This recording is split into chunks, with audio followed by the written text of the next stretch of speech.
Amigos y amigas, hay que decir amigas ahora para estar al día. Bienvenidos a este programa de día martes con Nicole Rodríguez, que está lista ahí ya para ponernos al día en todas aquellas cosas que yo no les cuento por mi ignorancia y mi displicencia noticiosa, pero ella los va a poner al día en todo lo que está pasando en la galaxia. Y una de las cosas que está pasando y que nos va a contar es algo que pasa todas las semanas más o menos, que es una nueva encuesta, que son muy parecidos los resultados, pero hay de repente novedades, ¿no es así, Nicole?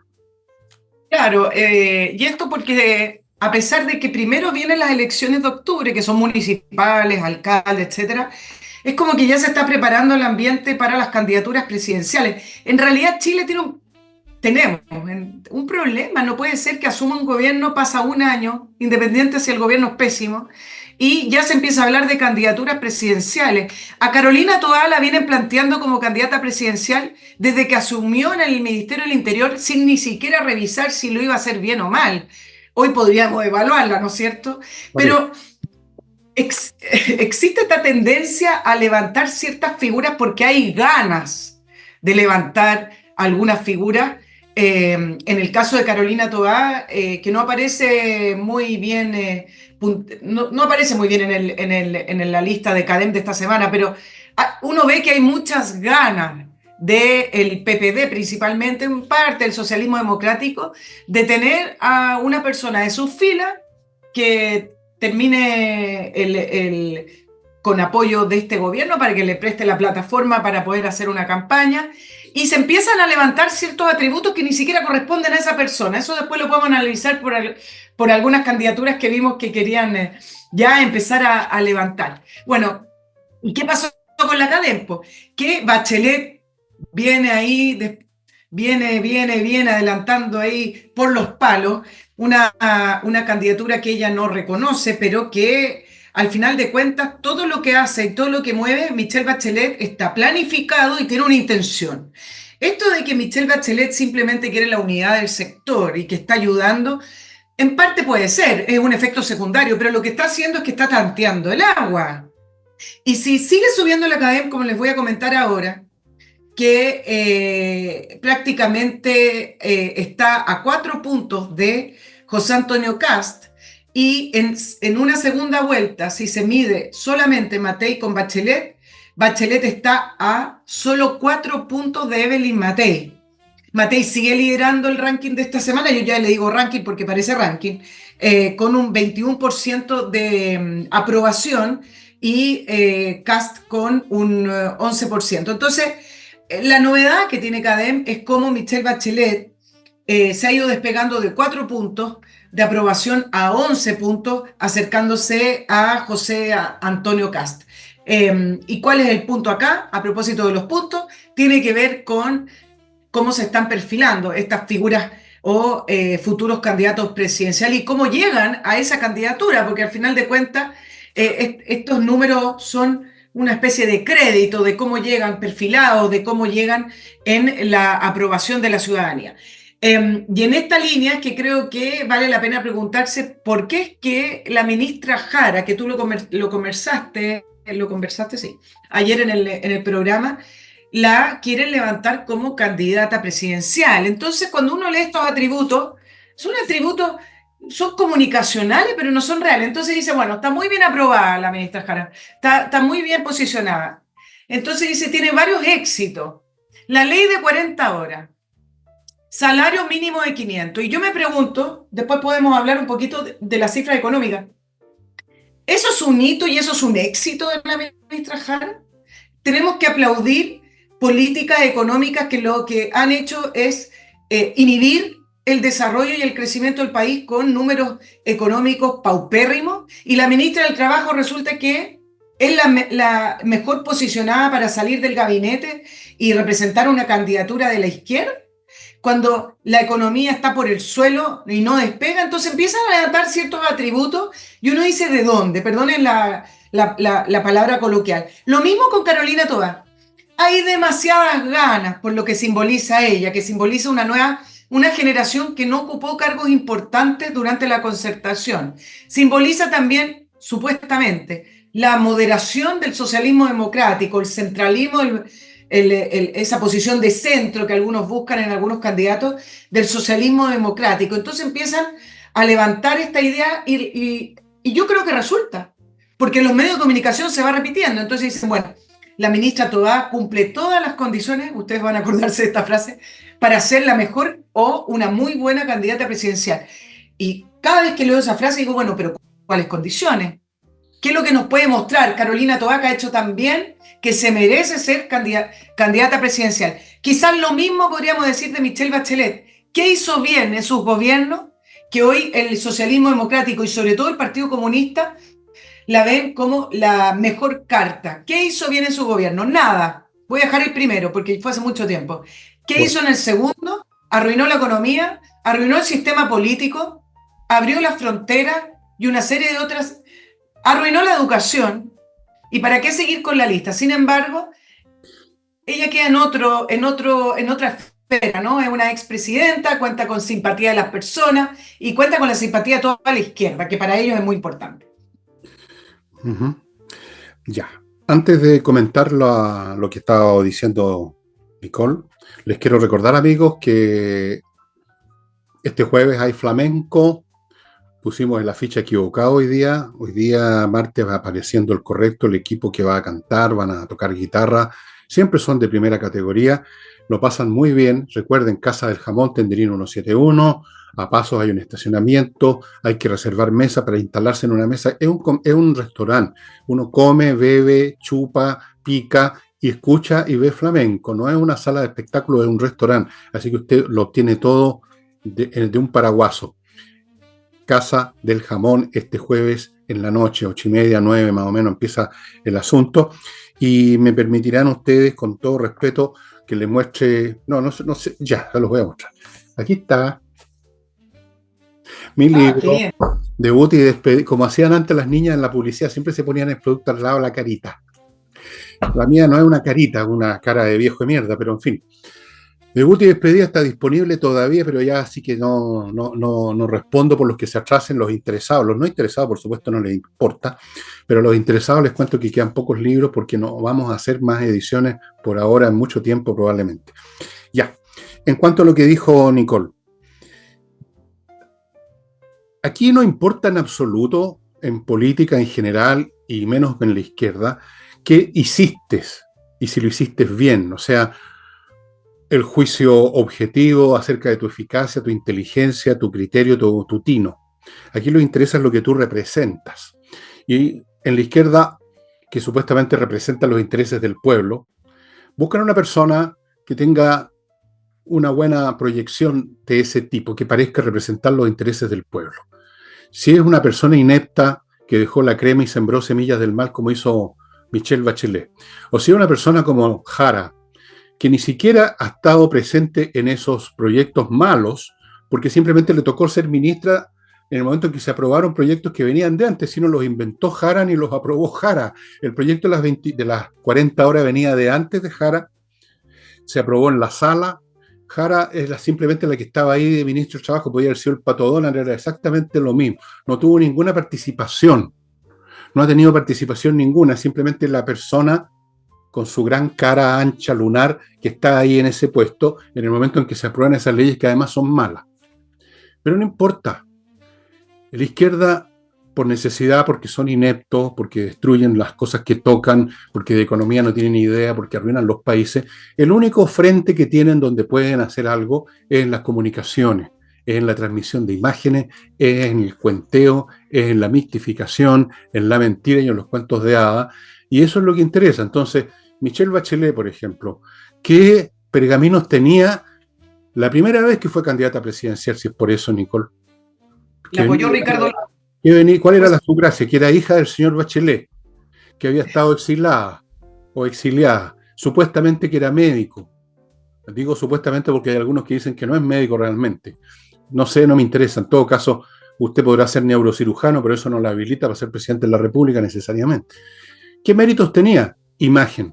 ¿Qué méritos tenía la segunda oportunidad? Imagen. Así que es un tema de imagen simplemente y no un tema de eficacia. En eso, digamos, van perdidos las izquierdas siempre. Hay que presentar a alguien que haga creer a los necios, a los ingenuos, por no decir los huevones, que esta persona, con un arte de magia, va a hacer que usted tenga una maravillosa pensión, tenga una salud estupenda, lo operan al día siguiente de cualquier problema que tenga, su hijo van a ser educados con educación gratuita y de calidad, todas esas cosas. A propósito de eso de la gratuita y de calidad de la época de la señora Bachelet, ¿no?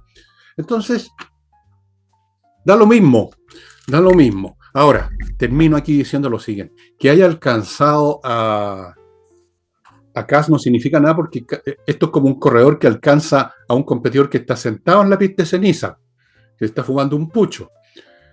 Kass no ha hecho nada por promover su campaña, ha dejado que la promueva la señora Bachelet, la señora Matei. Así que claro que cualquiera alcanza.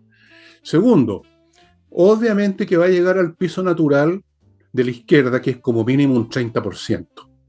Por supuesto, así que va a seguir creciendo 30, 35, hasta puede llegar al 40 en una de esas 30. Ese es el piso natural, porque no olvidemos, una cosa son las acreditaciones que la gente da en una encuesta acerca de si le gusta o no le gusta a una persona, y otra cosa son las votaciones que se obtienen cuando uno simplemente tiene que votar por el candidato de izquierda o de derecha, te guste o no te guste, lo hayas aprobado o no en una encuesta, ¿no es así? Así es que obvio que la Bachelet va a subir, obvio va a llegar a su piso natural porque es, sin duda alguna, la candidata de la izquierda. Lo de la Jara no sé si eso prospere, no creo. No veo por dónde. No prosperó la pobre niña Camila, que yo creo que es más lista y desde luego más atractiva que Jara. Entonces no veo por dónde Jara podría aparecer como un candidato viable para la izquierda. No lo creo. Ahora, si la ponen de candidata, estupendo. Ahí se aseguran más la derrota. Claro, ahora ella, si no va de candidata presidencial, yo creo más bien que va a ir por un puesto en el Senado. Y Eso claro, es lo que tienen que seguir el, ahí viviendo del pituto público los políticos de izquierda. No, y no, si- no te imagines nunca una ex ministra yendo a llevar un currículum a una empresa a ver si la contratan. Siempre se tienen que mover ahí y llenarse los bolsillos con platas públicas. sí, oye, a propósito de Bachelet, porque me, una de las peores herencias de Michelle Bachelet han sido sus legados económicos y su famosa reforma tributaria con varias excusas para poder financiar la gratuidad de la educación, para poder financiar, siempre para poder financiar algo Mm. tan bueno, ¿no? Bueno, nunca alcanzó y le dijeron que su reforma con el ministro Arena, nadie no solamente era mala, iba a ahogar este país, sino que además nadie la entendía. ¿Te acuerdas que después sale el ministro Arena y hubo que hacer una reforma a la reforma tributaria porque era un enredo? Siempre estos proyectos vienen medio enredados y por eso también creo que así ha sido el proyecto de acuerdo con la reforma de pensiones ahora, porque en esos enredos donde está la letra chica. Bueno, pero el punto es que ahora salió la noticia de que se triplicó la salida de capitales en este primer semestre del 2024, superando los 3.000 millones de dólares. La cifra más o menos exacta que dan es de 3.156 millones de dólares entre enero y junio de este año, con un alza del 178% respecto al año 2023. Entonces, varios salen buenos. Siempre se planteó que cuando se cerraran los procesos constitucionales, se iba a acabar la incertidumbre. Y siempre acá en el programa, Fernando, planteamos, eso es una parte, pero no se va a acabar la incertidumbre porque sigue siendo el mismo gobierno con el mismo proyecto político. Y después se van sumando distintas señales. Imagínense, vamos a hablar después, pero con el tema de las eléctricas, cuando tú ves un gobierno, yo no estoy diciendo que no presionen a las eléctricas, las eléctricas tienen que funcionar y bien.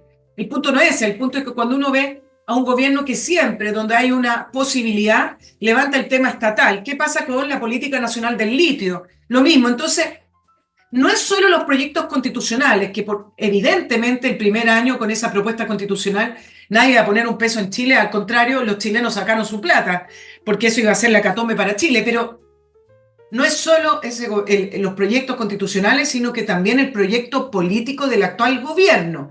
Una cosa es que todavía no lo logren hacer, capaz que no lo logren hacer tampoco terminando el gobierno, pero ahí está. Y ahí está en la letra chica de varios pequeños proyectos. Y en segundo lugar, no solo el proyecto político de este gobierno, sino que también ya la acumulación de malas reformas en el área industrial y en el área económica que hace de Chile un país tremendamente poco atractivo. Es muy difícil levantar una industria y trabajar con una empresa acá en Chile por varios motivos. Por ahí, varias de lo que le aplauden a la ministra Jara, como las 40 horas, un salario mínimo y una serie de otras regulaciones imposibles de llevar adelante. Te hace la vida imposible al final de cuentas. Mira, tenía acá para terminar el promedio de crecimiento de Michelle Bachelet. Cuando Michelle Bachelet asumió el 2006, crecíamos al 5,6%. El 2010, cuando dejó el gobierno, crecimos a 0,3%. Y eso no es un problema de incertidumbre, son políticas de reforma. Bueno, y el promedio final. Hay algo con la transmisión una vez más, pero en fin. Tú has usado la palabra incertidumbre y se usa mucho. Ahí te estoy escuchando. Se habla de la incertidumbre y una vez más alguien estrena una palabra y todo el mundo después la va repitiendo eternamente como si fuera una varita mágica para entender los hechos. Aquí no hay incertidumbre. Cuando tú tienes incertidumbre, tú no haces nada, porque no sabes lo que hay que hacer, por definición. Aquí hay mucha certidumbre, por eso que la gente saca la plata, pues. Tienen la certidumbre de que con este gobierno no vale la pena invertir en Chile. Hay certezas, no incertidumbres. El día que este gobierno se vaya para la casa, o por dicho, al tarro de la basura, ahí van a emerger certidumbres, tal vez. En una de esas todavía va a quedar la duda de que esta cuestión no vaya a continuar con ciertas políticas del estado de bienestar y todas esas estupideces. Pero hay certeza. La gente no toma la decisión tan importante de poner o sacar plata sobre la base de una duda, lo hace sobre la base de una certeza. ¿Para qué mencionar toda la gente, especialmente profesionales, que se están yendo? Tampoco es por incertidumbre, es por certeza de lo penca que es este gobierno y lo mala que son sus ideas y que además no han cambiado de idea, que es lo peor. Porque algunos tontones en la derecha han esperado, fíjate, todo este tiempo, que reconsiderara las cosas, hasta el día de hoy. Incluso alguien ahí dijo, ¿por qué no echan a los comunistas del gobierno como si no fueran ellos el gobierno en el fondo? No, aquí hay certezas de que esto es un pésimo gobierno, hay gente que tiene certezas, incluso que este país no se va a recuperar más, porque van a seguir estas políticas, aunque sean un poco cambiadas después, porque ya se fue la gente buena, porque se fue el capital, porque están emergiendo competidores con más certezas de crecimiento como el Perú, del cual hablé ayer domingo. Alguien comentó por ahí que yo era un pelotudo diciendo que Perú estaba por arriba de Chile. Bueno, el pelotudo usted, señor, el que hizo ese comentario. En primer lugar, no se hacen comentarios tan poco inteligentes. Segundo, vea las cifras. Después habla. Ya. Y ahora, antes de continuar...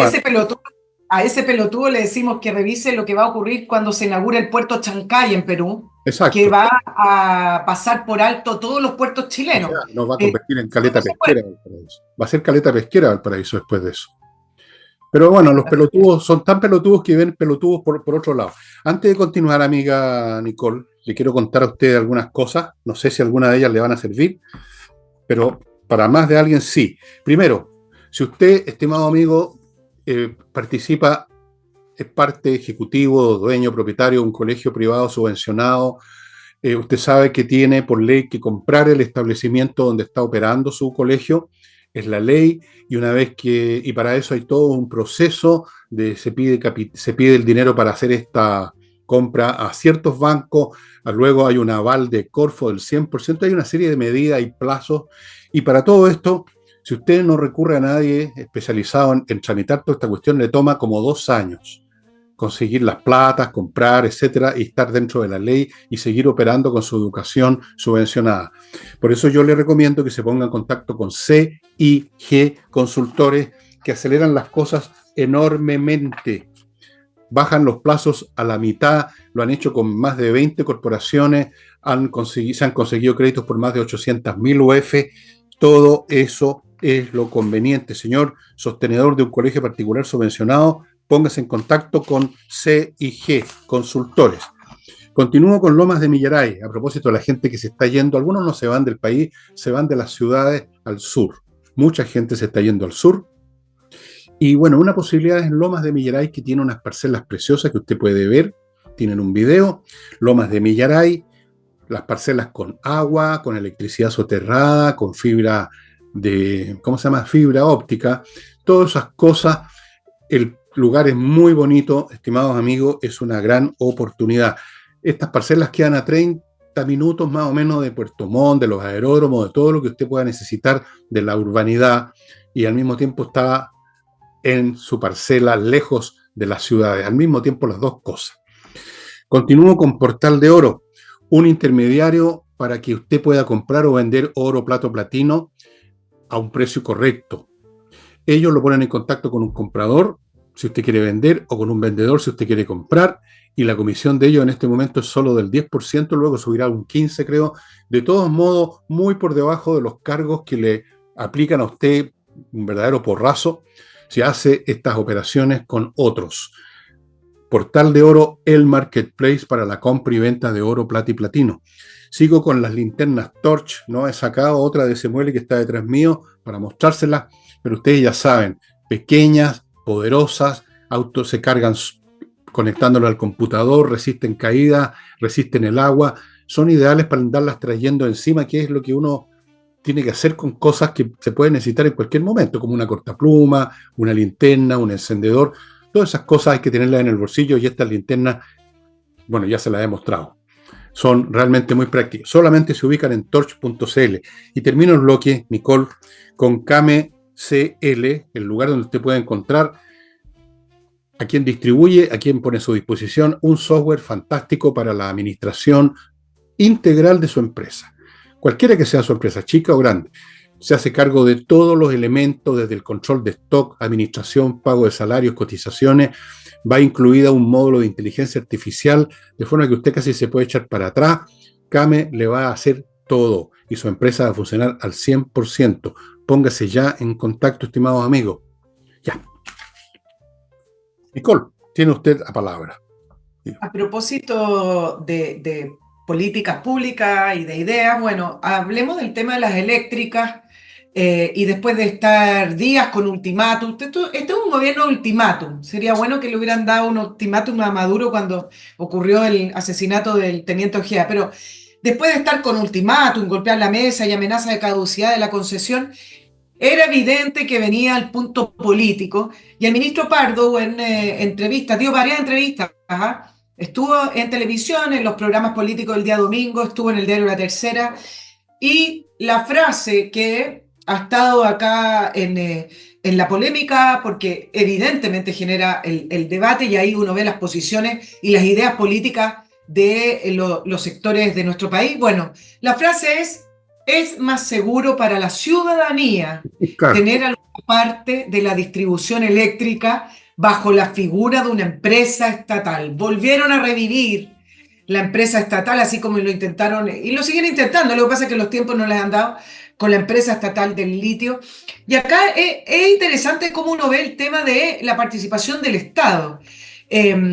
Porque el Estado, y fue una de las primeras cosas que te planteé, Fernando, con respecto al problema de la restitución del suministro eléctrico, el Estado ya es parte, y una parte importante del sistema eléctrico en Chile, porque por el Estado pasan las leyes, las regulaciones, las fiscalizaciones, por el Estado pasa el estándar y además el asegurar que se cumple ese estándar. Entonces, no es cierto que esto sea una industria privada que hacen lo que quieren y que se dejan en el bolsillo la plata de los ciudadanos. Ves que Orrego, ese gobernador que llama a ponerse parcas cuando llueve, llama a cerrar los colegios cuando cae un poco de lluvia, y siempre da recomendaciones. En plena campaña, Claudio Orrego entonces ahora dice que las eléctricas se quedan con la plata de los ciudadanos, así una especie como de AFP. Ahora las eléctricas son como la AFP para la...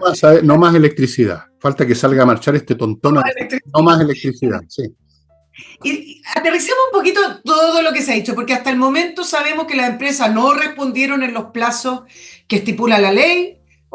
Ha dado ganas de mandarlos a freír mono a varios de las empresas, con personas que 9 días, 10 días sin suministro, y lo más importante, sin información. Las empresas entendieron muy tarde, porque en él ahora lo hace, muy tarde, que independiente a cuándo iban a restituir el suministro, tienen que comunicarse con las personas. Y ese call center que no te dice nada, o ese árbol que está caído una semana, que uno dice, pero ¿cómo es posible que no hayan retirado? Bueno, todo eso lo entendieron tarde, y en él me fijé, hice un recorrido, no específicamente por eso, puso algunos puntos, por lo menos en la región metropolitana donde yo estoy, porque todavía en la Araucanía todavía no se restituye, algunos puntos con carteles diciendo en él ya va a trabajar acá. Es decir, que la gente salga de esa ansiedad de saber, Sí, ni sí, sí, sí. siquiera, Bueno, ni siquiera sabe en él que ahí se cayó un árbol. Bueno, pero eso no es el punto más importante. Todavía el gobierno no nos dice qué parte de la regulación y exigencia no cumplieron, además de los plazos, no cumplieron las eléctricas. Y esto es importante porque empieza todo este debate, empieza toda esta crítica. ¿Qué pasó? Me pregunto yo, pero con sí, la Superintendencia de Electricidad. ¿Hizo su trabajo? pero si esto no tiene En nada este que ver con la superintendencia, ni con las caso regulaciones, ni tiene que ver nada. con que fiscaliza a las empresas y las empresas tienen que estar Sí, con su suministro al día, con su pero infraestructura al día. La superintendencia tiene que regularla. No, sí tiene que ver. no, sí Lo, tiene y que ver, pero la tú no superintendencia puedes lo mismo. regular, tú no puedes regular un temporal que botó miles de árboles sobre el tendido eléctrico. Pero Eso es todo. Miles, miles. Esto no es un árbol que se cayó en un cable. No son 5 árboles. Mira, una pariente mía, unos parientes míos viven en una zona rural, no muy lejos de Santiago, muy arbolada. A mí se me cayó en Santiago un árbol adentro de mi jardín. A mí nunca me había pasado. A ella se le cayó arriba de su casa, le rompió el techo. Y contaba, ahora está en una situación muy grave en el hospital, eh, que se cayeron en ese sector, lo que ella alcanzó a ver con su vista, cientos de árboles. No hay ninguna empresa en el mundo, y esto uno lo puede ver cuando hay accidentes naturales de gran calibre en países desarrollados incluso. Puede ser una inundación, un temporal, lo que sea, da lo mismo. Simplemente ninguna empresa puede tener miles de hombres esperando ese día en que van a caerse cientos o miles de árboles. Es un tema no, pero técnico, es un tema técnico, no hay nada que se pueda ahí superintender ni regular. Las empresas, por supuesto, son las primeras interesadas en restituir la electricidad porque ese es su negocio, pero tienen un número limitado y tienen que tener un número limitado de grupos que van a hacer estas reparaciones. Entonces, todo ha sido enfocado de una manera completamente equivocada, de que es un tema de concesión, que es un tema de regulación, que es un tema de la superintendencia, que es un tema del Ministerio de Electricidad o de Energía. No, es un tema de que el fenómeno sobrepasó las expectativas normales de cualquier empresa ante un evento natural. Punto. Y es lamentable que mucha gente se haya quedado sin corriente por días y días, pero eso no es un tema de la superintendencia, del pardo, de ninguna de todas esas cosas. Y por eso que yo digo que enfocar el tema como una cuestión de que la empresa lo hizo mal y que hay que quitarle la concesión es un acto de populismo barato que no va a contribuir en nada y que solamente va a agravar las cosas porque genera más incertidumbre. Ahora sí que viene la incertidumbre o incluso la certeza de quienes están fuera de este país pensando quizás en invertir y se encuentran con que a la primera oportunidad en que se ocurre una situación como esta, el Estado empieza con las amenazas, empieza con la idea de crear una empresa estatal, con eliminar concesiones y todo eso. Entonces, todo ha sido una estupidez de arriba a abajo que ha agravado el problema. Nada más. yo Yo no he tengo un visto. matiz acá. ¿Mm? Yo Ya. tengo un matiz acá, porque evidentemente hubo vientos que no estamos acostumbrados y fueron inéditos. Pero dejando de lado esa parte, la pregunta es si la infraestructura está muy vieja y hay varias entrevistas que son interesantes porque a lo mejor tú dices, bueno, a lo mejor de 1.000 árboles que se cayeron, a lo mejor con una infraestructura que está al día, y ahí es donde entra la superintendencia, no afecta a 1.000, afecta a 5.000. No lo sabemos porque la reacción fue muy visceral. No hubo un análisis técnico. ¿Y por qué no lo hacen? Bueno, Porque el análisis técnico tendría que decir si la superintendencia y otras instituciones hicieron su trabajo, algo que yo dudo. bueno, Y es que pero voy a terminar esto porque es interesante la entrevista que dio el gerente de CGE. Y hay un tema que han dejado pasar. ¿Qué pasó durante todos estos años de congelamiento de tarifas eléctricas? Si las empresas necesitan recursos, ¿no? ¿Y qué pasó durante todos estos años en que congelaron las tarifas? ¿Las empresas pudieron invertir? ¿Pudieron poner al día su infraestructura? Ya se nos olvidó el tema del congelamiento de las tarifas, pero resulta que las necesidades van subiendo, hay más población, etcétera. ¿Y qué pasó? Con una cosa muy populista que es congelemos las tarifas. Bueno, esto también es resultado de eso, sí, de pero no. decisiones de tratar de asfixiar un poco más el tema del costo de la electricidad con el congelamiento, y eso inhibe también las inversiones. Pero aún así, todavía no tenemos el informe técnico que nos diga. Bueno, mira, el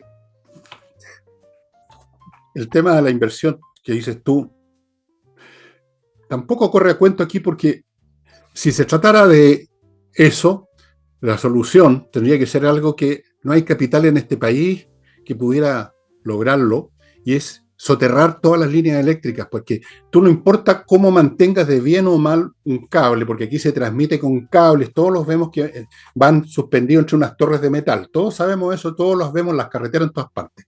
Esa es la manera como se transmite la electricidad, por el aire con cable.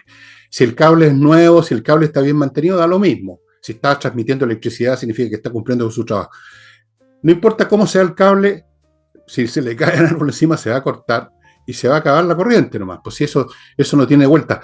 Claro, tú podrías decir, habría que haberles permitido unas tarifas como para soterrar toda la electricidad. Bueno, entonces habríamos tenido que pagar unas tarifas 1000 veces más grandes de electricidad para permitir eso.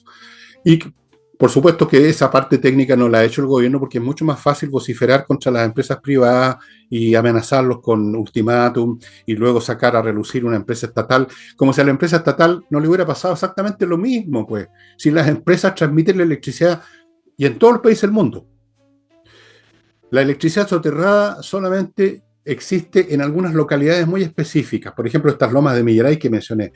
Tú en un lugar determinado puedes hacer que cuando la electricidad, digamos, la cantidad de transmisión es unos cuantos pocos kilómetros, tú puedes hacer el gasto de la inversión. Pero estamos hablando aquí de un país completo, en Estados Unidos, en Francia, en todas partes la electricidad va por cables en el aire sostenidos por torres. Y si se les cae algo encima, se cortan. Punto. Punto. Eso fue lo que pasó. No hay más que hablar. El gobierno, en cambio, tenía que salir a relucir con su discurso antiempresarial para ponerse en sintonía con el público, que estaba molesto, evidentemente con toda razón, pero están molestos como yo también estuve molesto cuando se me cortó la corriente en mi casa, pero yo no salía a vociferar que hay que cortarle la cabeza al jefe de Enel, pues dije, puta, qué mala cueva, que me cayó un árbol también aquí en mi barrio, mala cueva nomás, pues. Ya lo repararán y lo repararon. Pero no, hemos llegado a un nivel de histeria y de estupidez política en este país que no tiene límite. No tiene límite, simplemente. Y ahora, amigos, después termino el tema. No, termínalo nomás. Termínalo si tú tienes algo bueno, más que sí, porque quiero darle algunas citas de la entrevista que le hicieron al gerente general de CGE, que es de propiedad de la estatal china de State Creek. Él es Iván Quesada. Y me pareció interesante porque en él, que es otra de las empresas que es italiana, estatal italiana, que también ha sido apuntada con el dedo, la respuesta fue mucho más polite, fue mucho más comunicacional. Ahí entró también el área diplomática y vamos a mejorar, vamos a solucionar. Pero la empresa CGE fue mucho más directa en toda esta situación, mientras el ministro Pardo dice que hay que crear esta empresa estatal y a todo esto la ministra de Obras Públicas, Jessica López, que no es del Frente Amplio, ya advirtió que no existen ni los recursos y que no debiera ser así. Así que ni siquiera los ministros se ponen de acuerdo. Bueno, pero ¿qué es lo que dijo Iván Quesada, el gerente general de CGE, sin ninguna vergüenza? Dijo que aquí somos muchos los responsables. La infraestructura no está a la altura que esperan nuestros clientes, y esa es una realidad. La infraestructura no solo tiene que ver con lo que tenga que hacer las eléctricas, por supuesto. Aquí vamos al fondo, yo le voy a decir. La rentabilidad es bajísima. Con el nuevo proceso tarifario, nosotros estamos en una rentabilidad del 2%, dice. ¿Qué más puede hacer un inversor? Nuestra empresa vale $5.000 millones. ¿Usted cree que alguien la va a querer comprar para obtener un 2% de rentabilidad? Y dice, aquí falló la institucionalidad completa. Y yo creo que acá todos los puntos que trató Iván Quesada tienen que ver con nuestra industria de electricidad regulada, con una regulación obsoleta, con el tema del 2% es discutible. Lo que ocurre es que estas empresas son carísimas, hacerlas funcionar es carísimo, y tiene que ver con los incentivos. ¿Le interesa a usted tener un 2% de rentabilidad como está en el nuevo tarifario, etcétera? O sea, es todo un sistema muy complejo que va mucho más allá de esta cosa tan básica de hagamos una empresa estatal.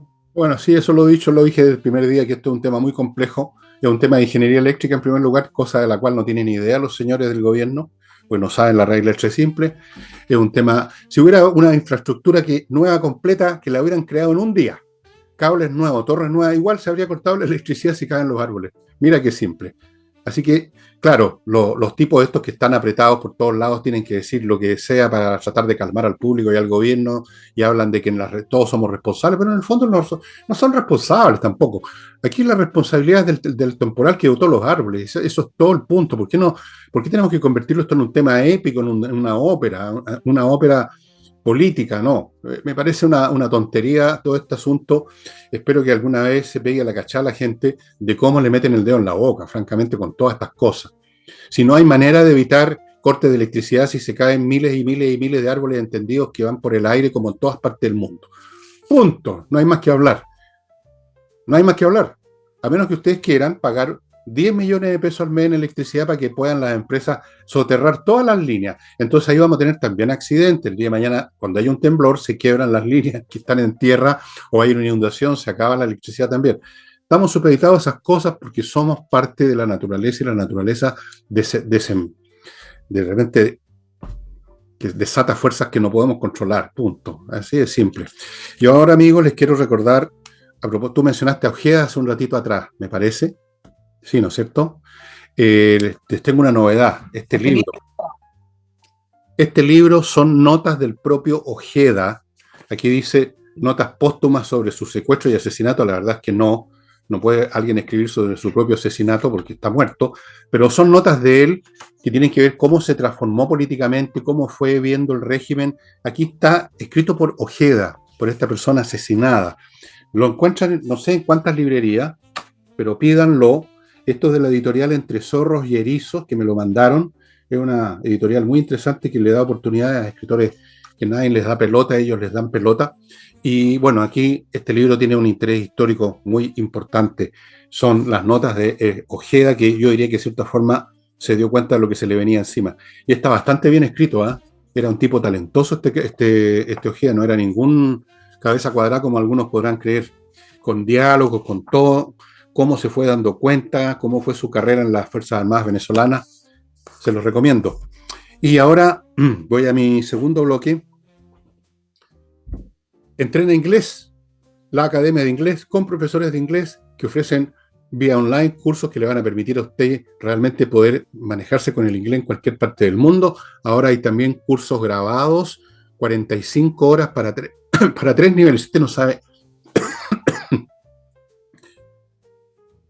si usted no sabe ni una palabra de inglés, el curso básico, hay uno intermedio y hay uno más. Salud, claro, sí. Me dices a mí que estoy a un paso en la tumba. 3 niveles, amigos, 45 horas pedagógicas grabadas por si usted quiere usar ese método.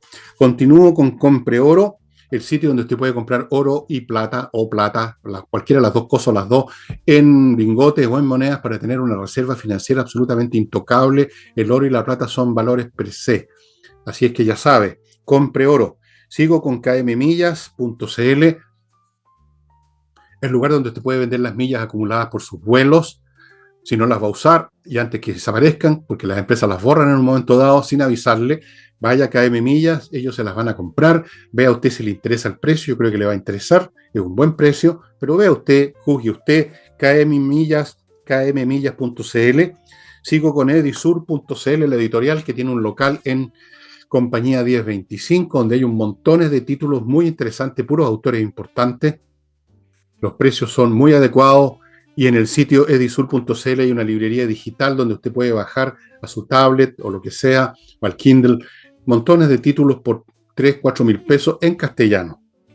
Y termino con Opsibiota, el polvito que hace magias, destruye todos los malos olores que puedan haber en distintas partes de su casa por la acumulación de materia orgánica y la descomposición que producen las bacterias anaeróbicas. Con este polvito mezclado con agua se crea una colonia de bacterias aeróbicas que van y destruyen las anaeróbicas y por lo tanto no hay descomposición, no hay malos olores y el efecto dura meses de meses. Mientras esté viva la colonia de bacterias, ni un problema. Ya. Nicole, ¿qué quiere usted ahora tocar? hagamos un update de Venezuela, que sigue Ya, siendo el tema, y además que Maduro tiene 6 meses todavía para asumir este nuevo mandato. Bueno, ¿qué está pasando? Bueno, se mandato, llama el mandato ¿quién lo para mandó? seguir asumiendo la dictadura. El mandato cubano, el mandato de los cubanos, sí, el mandato de ellos, sí. El mandato cubano. Bueno, ¿qué es lo que está haciendo la oposición? Mantener vivo todavía esa esperanza y esa presión a través de las calles, y por eso María Corina Machado llamó una gran marcha por Venezuela el 17 de agosto. Pero miren, dos cositas que están pasando, que creo que son las más importantes porque son quienes mueven los hilos acá.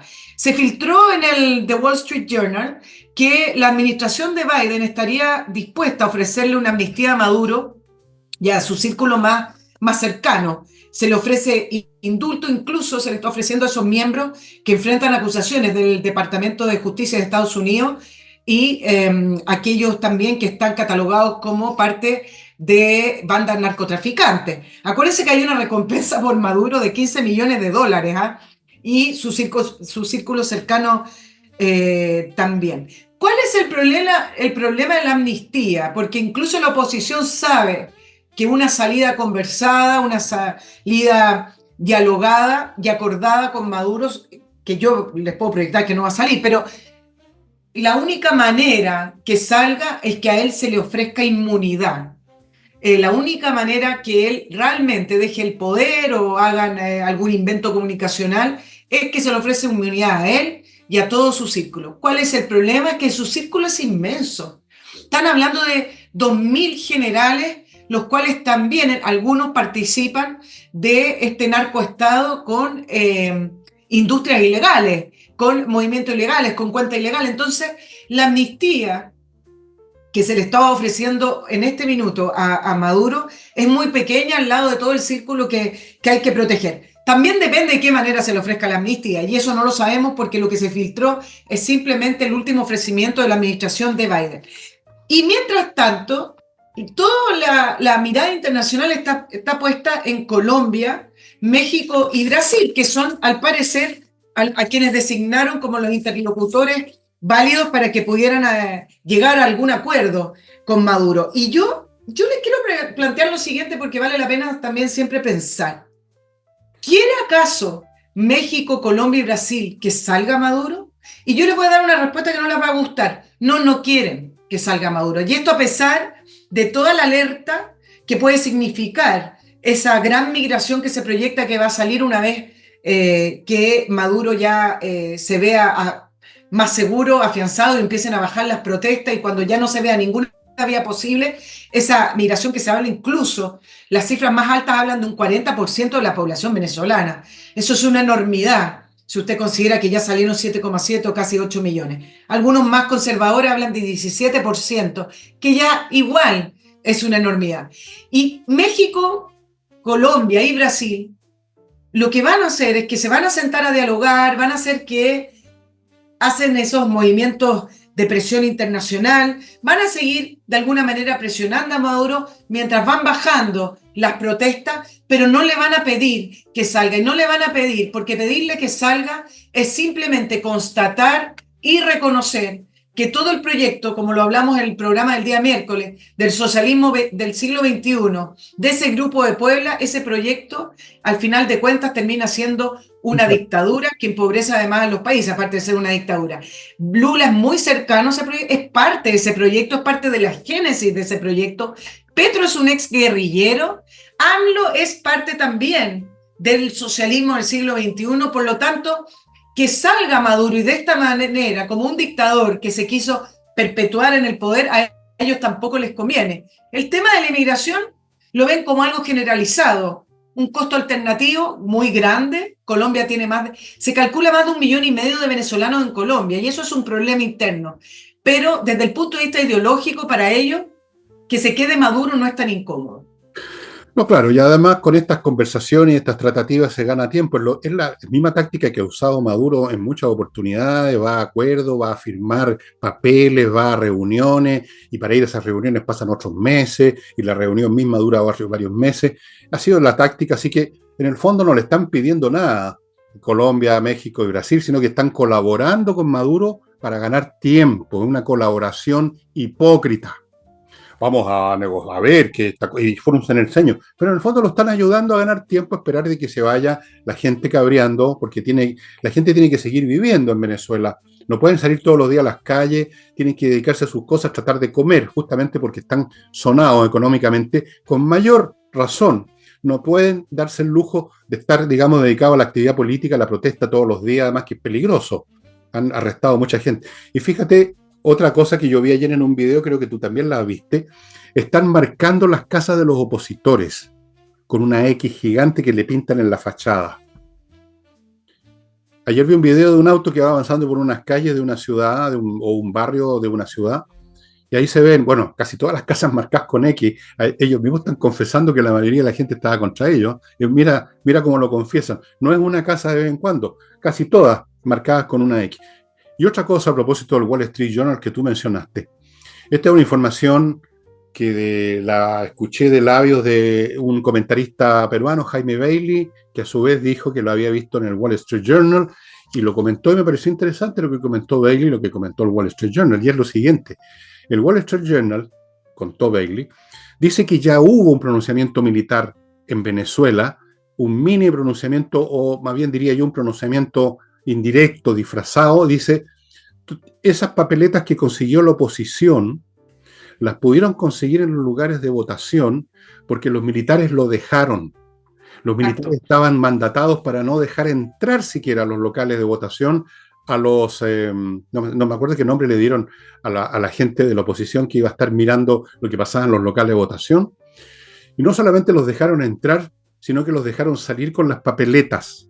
O sea, miles y miles de soldados venezolanos no obedecieron las órdenes superiores, y eso algo dice. No sé cuánto dice, pero algo dice. Según el Wall Street Journal, es una forma ya de rebelión en la parte de abajo de las Fuerzas Armadas, porque en la parte de arriba, como tú decías, Nicole, la parte de arriba están tan pringados ya con el régimen de Maduro, tan comprometidos, no van a poder darse vuelta, porque incluso aunque trataran de darse una voltereta, igual después los agarrarían, igual después los juzgarían. No podrían escapar a la justicia, a la vendetta popular, por último. Esos generales van a tener que seguir hasta el final con Maduro. Pero quién sabe, de los mandos medios para abajo puede pasar otra cosa, pero es difícil. Créanme que esos cortes horizontales son muy difíciles en las Fuerzas Armadas, muy complicados. Yo no esperaría nada por ese lado. Tampoco espero nada de la presión internacional. Lo que yo espero que pase, lo más probable, es que el gobierno de Maduro se va a seguir atornillando poco a poco, y va a pasar lo que ya hemos visto antes, que todas estas llamadas presiones internacionales y todas estas negociaciones no llegan a ninguna parte. Claro. Efectivamente. De ese número de detenidos, se habla de pocos, pero hay más, más de 30 detenidos, pero hay muchos más. Hay un gran número de militares que fueron detenidos, y en parte también por lo que tú estabas comentando, que ellos fueron los que filtraron estas actas o permitieron que entrara la oposición para poder obtener las actas. Pero el nivel de represión que está haciendo Maduro es muy fuerte en este momento, y seguramente no tiene ningún problema en hacerlo. Yo tengo un grupo de periodistas que me mandan información de Venezuela, y el 28 de julio fue la elección. El lunes me mandaron una acta, y varias actas que estuvieron circulando en los celulares de muchas personas, de una mesa donde salía Edmundo González ganando por un 70%, etc. El martes me mandaron otra, y la persona que me manda las actas me dice, ya no te las puedo mandar más, porque a todos quienes estamos enviando las actas nos tienen identificados y vienen a sacarnos de las casas, literalmente. Y eso es lo que está haciendo Maduro. Por eso aprovechó su pelea con Elon Musk para también cortar las redes sociales, y así evitar más canales de comunicación. Ahora, hay un tema que no sé si lo vamos a alcanzar a tratar ahora, Fernando, pero me parece que es interesante desde el punto de vista de las definiciones y de las posiciones políticas. Espérate un poquitito, por favor, porque precisamente porque no queda mucho tiempo, me tengo que hacer cargo del último bloque, amigos, de publicidad, que es el siguiente. Servicios logísticos de ingeniería, consultores para las empresas que quieran ver si está funcionando bien su logística o no. Ellos lo van a examinar, son ingenieros expertos, van a ofrecerle soluciones, le van a encontrar la gente para manejar y usted va a tener una logística mucho más eficiente y no va a tener todas estas hemorragias chiquititas que perjudican a una empresa por ineficiencia en la logística. Continúo con Salinas y Ojeda, este bufete de abogados que se dedican a temas civiles, que son la mayoría, son especialistas, tienen una muy buena tasa de éxito. Amigos, si usted tiene un problema de este tipo, un problema legal que requiere abogado, no se entregue a las manos del primer abogado que le recomendó la señora, la costurera en la esquina, sino que vaya donde le estoy diciendo yo, salinasyojeda.cl. Continúo con la empresa Lavo Club, una empresa chilena que fabrica detergentes para la ropa y para la vajilla, biodegradables de muy buena calidad, se los traen a la casa, se los reponen en la casa, se llevan todos sus plásticos si usted quiere, están haciendo permanente reciclaje, es un excelente producto, un producto hecho en Chile por ingenieros, químicos y trabajadores chilenos. Continúo con Seguridad América. Si usted está a cargo de una empresa donde ya ha tenido problemas por suplantación de identidades vía mails, y por ahí entran los hackers y se meten en todo, contrate los servicios de Seguridad América que va a activar para usted el protocolo DMARC que termina con el tema de la suplantación de identidad en forma radical. Por algo es un sistema, un protocolo informático que está respaldado por Microsoft, Apple y Google, las más grandes empresas informáticas del planeta. Y terminando con los bloques, para dejarle el tiempo restante a Nicole, Urantiacos, firma de creadores de software chilenos que crean software para grandes empresas, grandes corporaciones, grandes organizaciones, a la medida, lo que usted exactamente necesita para procesar los datos, el sitio web que usted quiere, bien diseñado, las aplicaciones móviles, todo a la pata, a lo que usted requiere y necesita. Por eso que algunas grandes universidades chilenas han usado los servicios de Urantiacos para tener sus propios software a la medida. Eso es súper importante en el campo informático. Si no, las cosas adaptadas a media, tarde o temprano aparece un problema. Hey, el corredor inmobiliario más rápido de Chile, el que está vendiendo, amigos, gracias a sus métodos. Y termino con Remodeling, la empresa de puros profesionales para remodelar temas de pisos, paredes, muebles de cocina, de todo. Tienen pintores, tienen expertos del suelo, tienen arquitectos, y es una empresa constituida que responde y que garantiza. Dicho lo cual, amiga, queda en sus manos el resto del programa. Claro, lo que quiero plantearte, Fernando, es lo que empezó a surgir con respecto a Venezuela. Es si acaso Maduro no es Chávez. ¿Y por qué lo digo? Porque le hacen una entrevista a Jaime Gazmuri del Partido Socialista, quien se puede decir fue o es, no sé, del embajador de Chile en Venezuela, pero lo sacaron. Bueno, y en esa entrevista con respecto a la situación de Venezuela, le preguntan si acaso fue un error de la izquierda chilena haber apoyado a Chávez.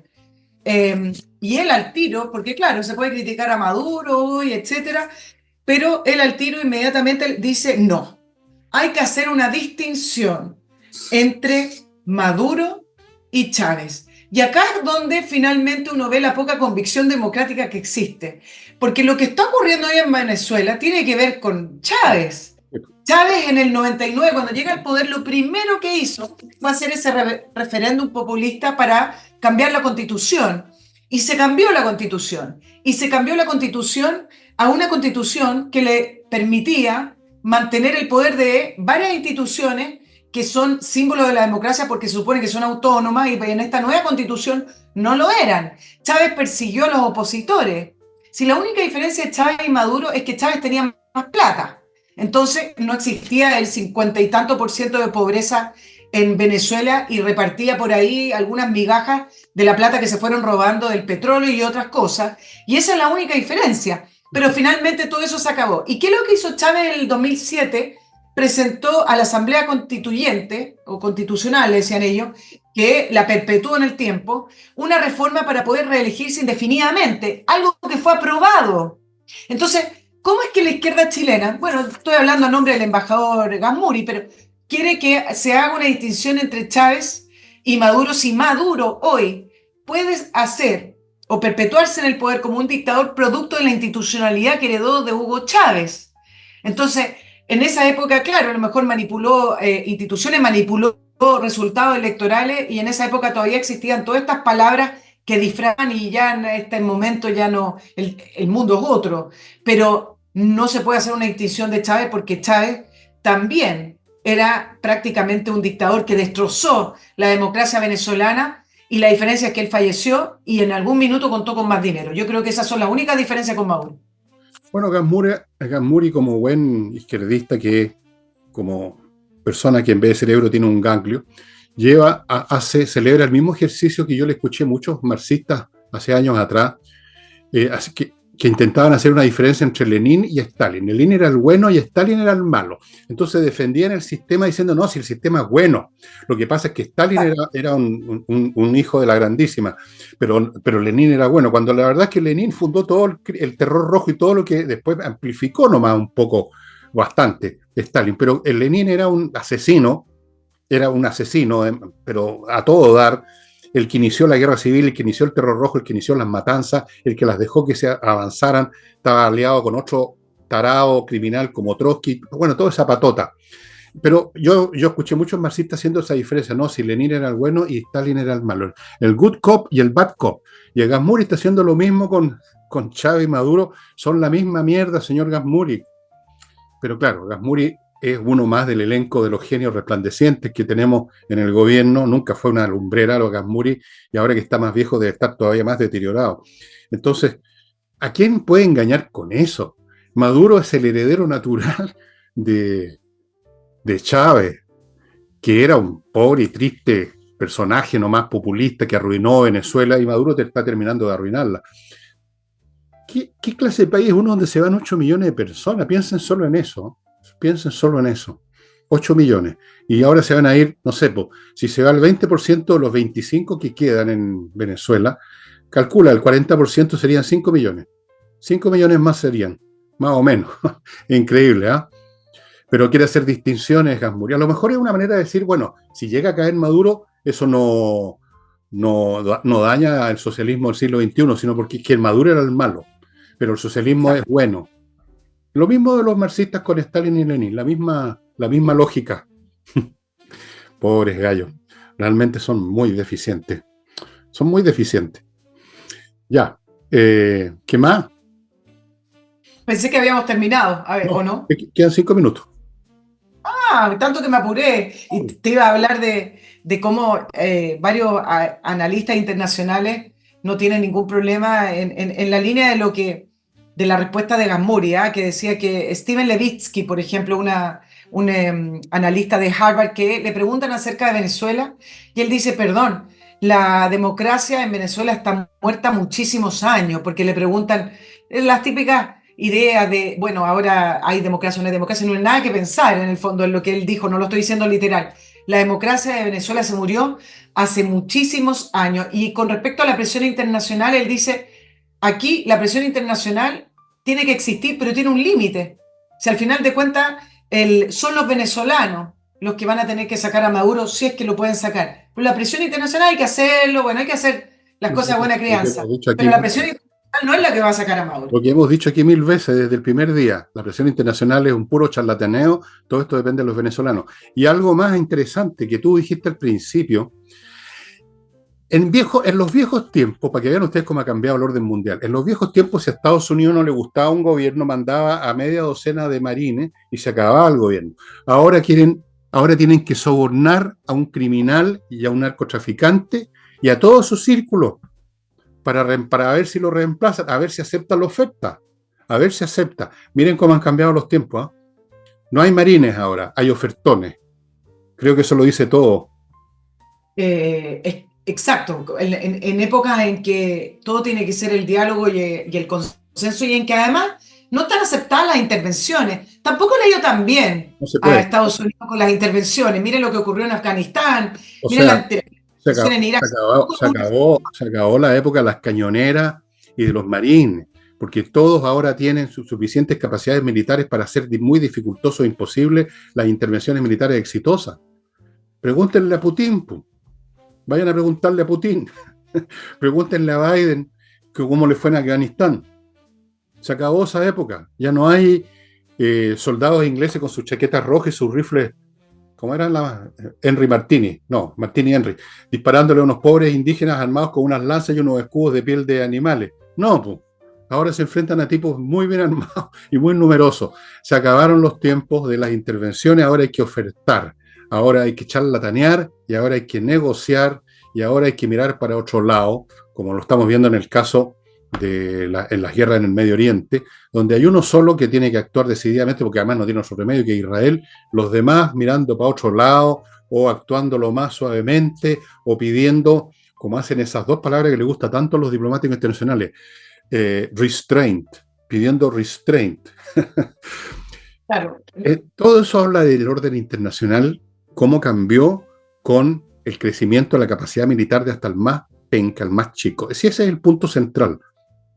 Piensen ustedes si Estados Unidos tuviera el poder que tenía en los años 50 comparado con cualquier adversario, a ver si estaríamos viendo la misma política. No, ¿no es cierto?